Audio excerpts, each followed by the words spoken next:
আম্মা আয়েশা সিদ্দিকা রাদিয়াল্লাহু তাআলা আনহা বর্ণনা করেন, আম্মা জান একদিন ঘুমের ঘরে গেলেন। ঘুমের ঘরে যাওয়ার পর রাসূলের বিবি আম্মা জান আয়েশা রাদিয়াল্লাহু তাআলা আনহা নজরটা আকাশের দিকে পড়ে গেল।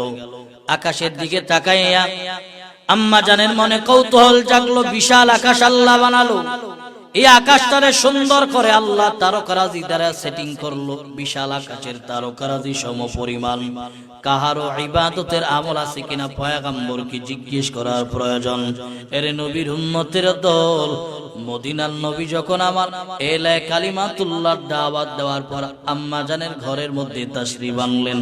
আম্মা জান আবার আল্লাহর নবীর কাছে যা বলল, পয়গম্বর আপনার কাছে আমি আয়েশা একটা প্রশ্ন করব বলে দিন চলে গেল, রাত পেরিয়ে গেল। পয়গম্বর বহুদিন যাবত আমার মনে কৌতূহল জাগলো, প্রশ্নটা আপনার কাছে করব।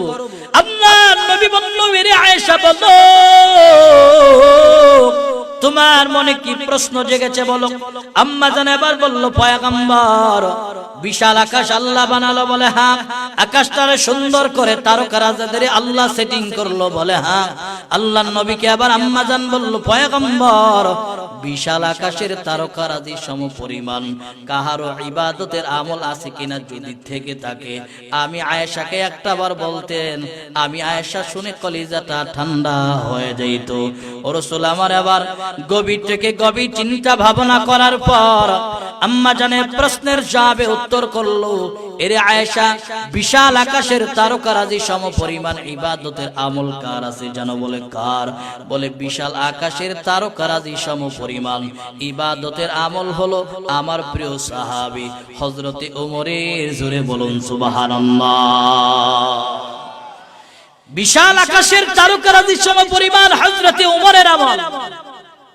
আম্মা জানকে জবাব করার পর আম্মা জান আয়েশা সিদ্দিকার চেহারাটা মলিন হয়ে গেল। আল্লাহর পয়গম্বরের চেহারার দিক থেকে আম্মা জান চেহারাকে একটু ঘুরায় ফেললো। রাসূল আমার বুঝার বাকি নাই। আয়েশা আমাকে প্রশ্ন করলো, প্রশ্নের জবাবে আমি উত্তর করলাম। এতে আয়েশার চেহারাটা মলিন হয়ে গেল, বেজার হয়ে গেল। কেন হলো? এর নবীর উম্মতের দল, মদিনার নবী আমার গভীর থেকে গভীর চিন্তা ভাবনা করার পর আম্মা জান আয়েশাকে প্রশ্ন করলো, এর আয়েশা তুমি আমাকে প্রশ্ন করেছো, প্রশ্নের জবাবে আমি উত্তর করলাম। ওমরের নাম বর্ণনা করার পর আমি ফলো করলাম, তোমার চেহারাটা মলিন হয়ে গেল, বেজার হয়ে গেল। আমি রাসূলের চেহারার দিক থেকে একটু ঘোরায় ফেললা, কেন করলে এত আমি জানি। আল্লাহর নবী কথা বলার পর আম্মা জানের ঠোঁটের কোণায় মুচকি হেসে চলে আসলো। এরে নবীর উম্মতের দল, রাসূল আমার এবার আম্মা জান আয়েশা সিদ্দিকাকে বুকে জড়ালো, কপালে চুমু খাইলো। কপালে চুমু খাইয়া বলল, আয়েশা আমার আবু বকর আল্লাহর কাছে কত দামি, তুমি বেজার হয়েছো কেন? ওমরের নাম বর্ণনা করলাম, তোমার আব্বা আবু বকরের নাম বলিনি। আমার সাহাবী আবু বকর আল্লাহর কাছে কত দামি জানো? কত দামি? বিশাল আকাশের তারকারাজি সম পরিমাণ আমার প্রিয় সাহাবী হযরতে আবু বকরের এক রাতের আমল। জোরে বলুন সুবহানাল্লাহ। এক রাতের আমল বিশাল আকাশের তারকারাজি সম পরিমাণ। দামি না কম দামি? দামি। খেয়াল করেন আরেকটা ওয়াকিয়া শুনে নেন আবু বকরের।